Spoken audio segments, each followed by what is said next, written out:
We are joined now on the Crimecasters Network with Kim Brooks. She is with the WATCHTOWER EXPOSED website and YouTube channel. And Kim, we've spoke at length throughout the course of this investigation.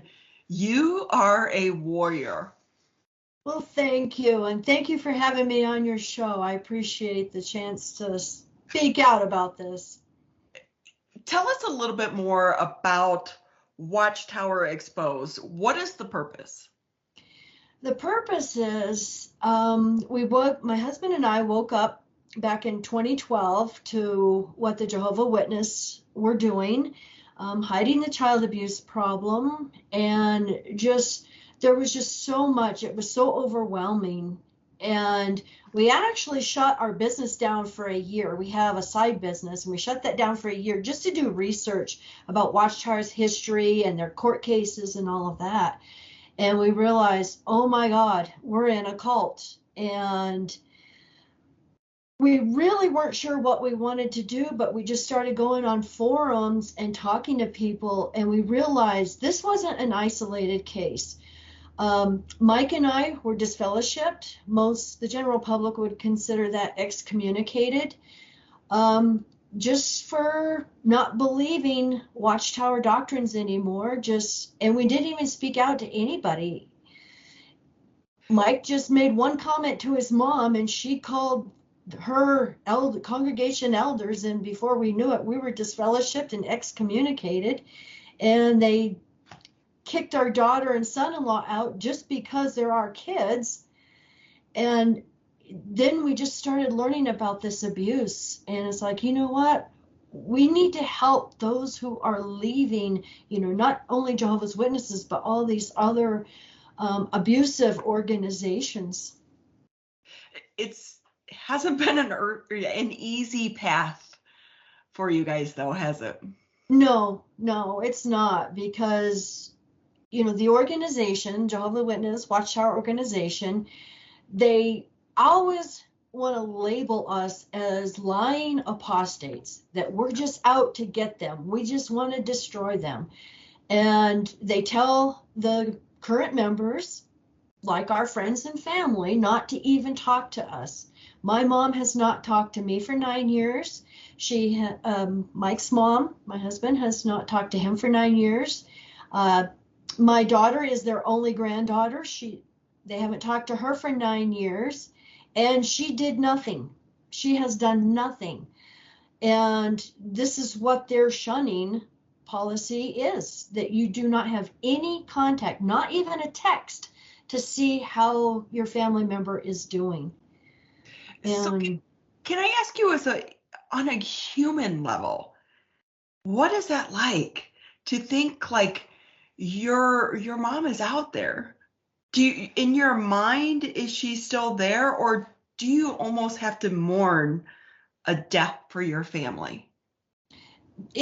That's exactly what you have to do. I have tried to contact her several times. Her granddaughter graduated college with honors on the dean's list, and I sent her the graduation information, and she sent it back to me and said, don't ever contact me again, or I will throw it in the trash.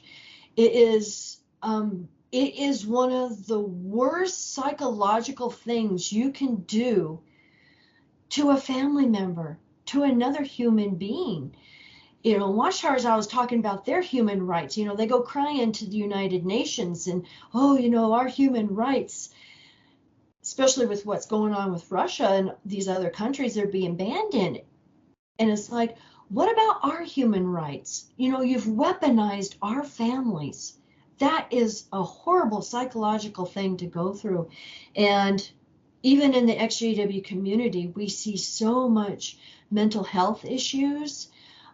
We see a tremendous amount of suicides. And, like I told you, my own brother committed suicide back in 2003. I don't know why, because he didn't leave a note, but all I know is he was a gay man, and you cannot be, a gay man in the organization. So I can only assume that's why. But it's devastating. It's devastating to us as a human being. So I'm also wondering what's this been like? How much has social media been able to help you get the word out about what you're trying to accomplish here? It Because is, we know that like some people are not going to leave the church. They no, just aren't. no. Um, but for those that are starting to have questions, is social media helping to get the word out about what you all and so many others believe to be, a form of abuse? I think it is. I think YouTube was the game changer in all of this. Years ago, the older generation of ex-Jehovah Witnesses, they use social media, a lot of forums, a lot of websites, books, and just going out in the public and doing seminars and lectures and stuff like that. But now I think in the modern activism, YouTube is wonderful because they can watch videos privately in their own home. And we have what we've dubbed them PMOs, physically in, mentally out. And they do a tremendous amount of talking to others. And we know of even some PMO elders right in the organization that are leaking us elders letters, the elders manuals, all of this information, anything they can get their hands on to help us. And so this has been tremendous. Social media is good. There's a lot of good support groups that help abuse survivors. There's some that are those who have problems, they want to commit suicide. So, the support groups are really good and really important. And, and just like social media, everywhere, we know there's a down, dark side to it too, to where there's a lot of hate and, attacks. So, we just try to help get real support for ones who are leaving, ones who have been abused, ones who may be going through court cases, ones who maybe need a lawyer, get contacted with the authorities in their area. So it's a full-time job. Right. And we should remember too. So one thing that I saw on your website was that you wanted to be a message of freedom and hope. Yes. What does that Yes. mean? For us that aren't in the Jehovah Witness community, what does that mean? Because is it fear-based? Is the religion fear-based? Yes. And you're exactly right.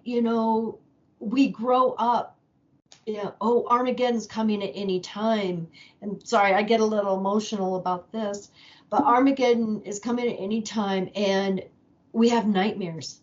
And I know of some adults, even some elders who have left that are having nightmares. Even the judicial hearings they had to do where they had to disfellowship someone.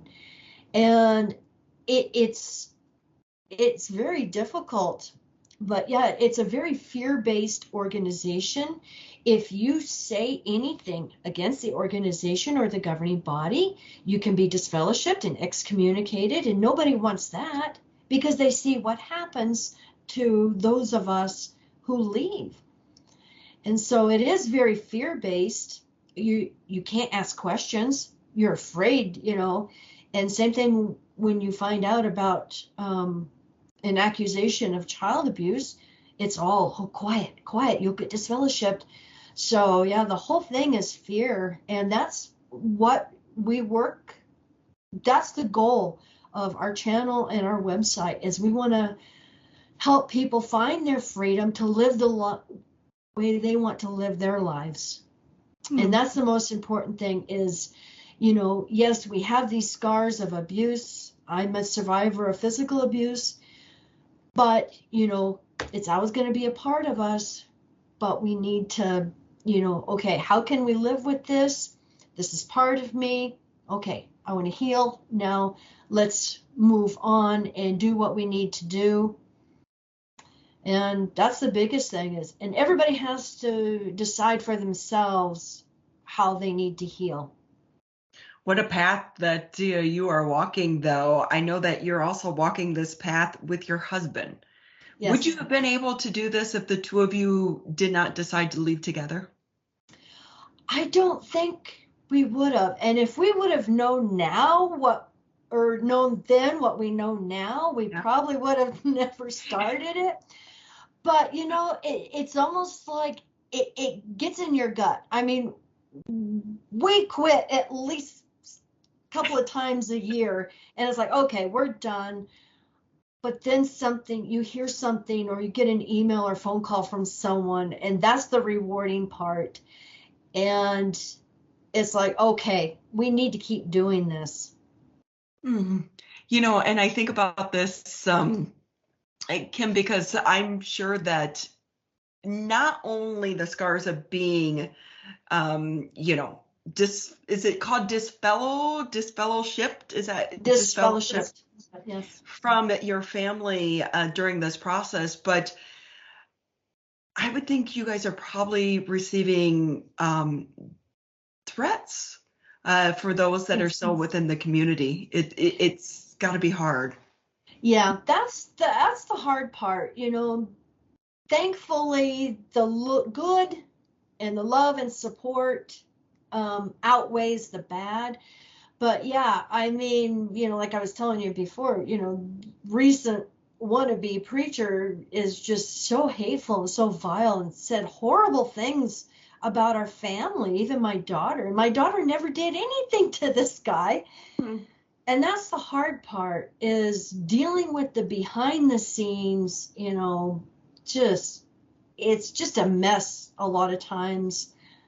And, when you're trying to help someone, and a lot of our friends have said, well, just quit. And it's like, okay, well, when you get that phone call and that person has a loaded gun on their table and they're just sobbing that they can't go on, I mean, what do? You can't not take the call. You can't hang up. You can't say, oh, I'm sorry, I'm retiring. So we like to think of ourselves as light workers and just trying to help as many as we can just get through this. It's like, we're in this together. Because what a journey. I know. You and your family are on. Your daughter, is she a member of the Jehovah Witness community? She grew up in it. Yes, she was raised in it. And after we all left, and thankfully, when we told her we were waking up and leaving the organization, she looked at us and she says, oh, thank God. She says, I haven't believed it for years, but she was afraid. She was afraid to say anything to us because she thought we would shun her. Mm. But see, that's the fear that they put in the members. So we all woke up together as a family and started on this journey. But yeah, she was raised and she was diagnosed with PTSD just from, what she went through. And I mean, compared to most, yeah, there was a lot of traumatic things. But the thing is you're never good enough. You can never live up to their standards. Mm-hmm. They always want you to do more, do more for Jehovah, do more for the organization. And even when they call them a regular pioneer, she was pioneering, I think it was like 70 or 80 hours a month, going out in the field service, knocking on doors. And even her, as a regular pioneer, it was still never good enough. Whew. I'm thinking, like, how do you live life? How do you do anything? You don't. To be a member of the church? I know. It's a full-time job.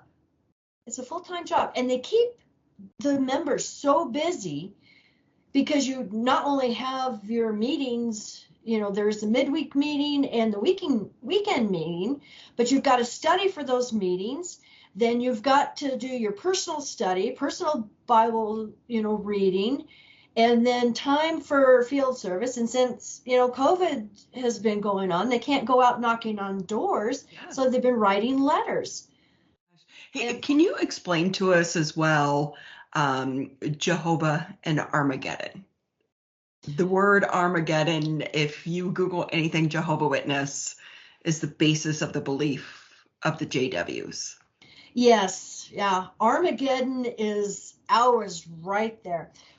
We always like to say we are from the 1975 screwed generation because Mike and I were kids prior to 1975, and that is when they thought Armageddon was coming, and many were selling their homes and their businesses to become the regular pioneers, the door knockers, and it is just always right there. If anything happens in the world, when I was a kid, it was the Vietnam War and the Cold War and, the whole nuclear thing, the Cuban Missile Crisis. Yeah. I know I'm aging myself. But I mean, whenever there was anything like that in the news, oh my God, this is it. This is the beginning. Because see, there's going to be the Great Tribulation where basically there's going to be total chaos. And then, Satan is going to be attacking all of the religions, and Jehovah's Witnesses are going to be the only one left standing. And, Satan is going to see them, and then he's going to go after them. And it's like touching Jehovah, which, in their view is Almighty God. It's like touching his eyeball, and then he's going to turn and bring Armageddon, which is he's going to destroy everyone except Jehovah's Witnesses, faithful servants of Jehovah's Witnesses. Wow. I'm thinking about like a child growing up with that from a young age and it really being embedded into the fabric of your belief system.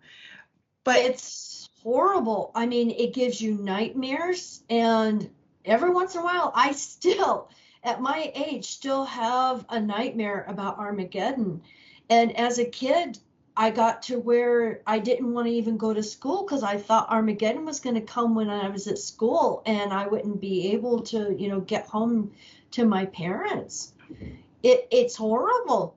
And now, that they've stepped up that fear at the beginning of the COVID pandemic. Because, because that's part of the ride of the horseman, plague and pestilence, and so we're starting into the Great Tribulation, and one of the governing bodies like the final part of the last days. So I'm thinking, at that time it's like, oh, the poor kids. I know what it feels like to be a kid and to hear this right from the platform. And I felt sorry for the kids.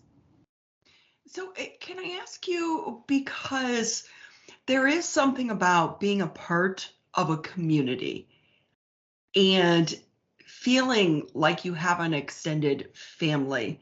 What were the good things about the JW community for you? The good thing, or were there any, I should ask? Were there any? Yeah, because I never smoked. I never did drugs. I was always the good kid. And there was a lot of community. Now, most say that they liked that social structure and they liked the communities because all their friends and family were in the organization in Jehovah's Witnesses. They really frowned on you making friends outside because they're going to all be destroyed at Armageddon. And it leads to my next question. What is your goal with doing this Watchtower Exposed? Because it's not an easy path. What is the end goal? I'm not exactly sure. We're kind of clueless on that, I guess. But we just started doing this to help people get support, especially the abuse survivors, because they don't get any support from their JW family. I mean, I have heard of court cases to where the victim will go in to face her father, the pedophile, and the congregation is sitting on his side of the court to support him, and she only has one or two friends. And it's like, no, this isn't right. You know, we need to change this. And so I don't know if we accomplish much, but, you know, that's the biggest thing is just getting support. The question keeps coming up, Jehovah Witness. Yes. Is it a cult? Is it a cult? I would say it is. There are a lot of cult experts, Yep. and when you go through their checklist, oh yeah, Watchtower fits. You know, they deny it that they're not a cult because, you know, that a cult has one leader and, you know, Jesus Christ is our leader. No, when you control people's behavior, when you control the information they look, don't go on the internet, you know, don't go to any apostate websites, don't watch any apostate videos. And when they control your thinking and your emotions, to me, that is a cult. And when you indoctrinate, you know, when you indoctrinate, how can a mom or a kid shun their own family members? I mean, to me, that right there is the epitome of a cult. My personal opinion.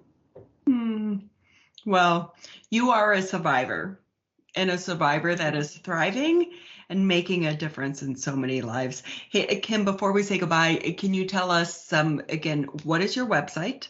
What is your YouTube channel? And how can people find you in all of the work that you guys are doing?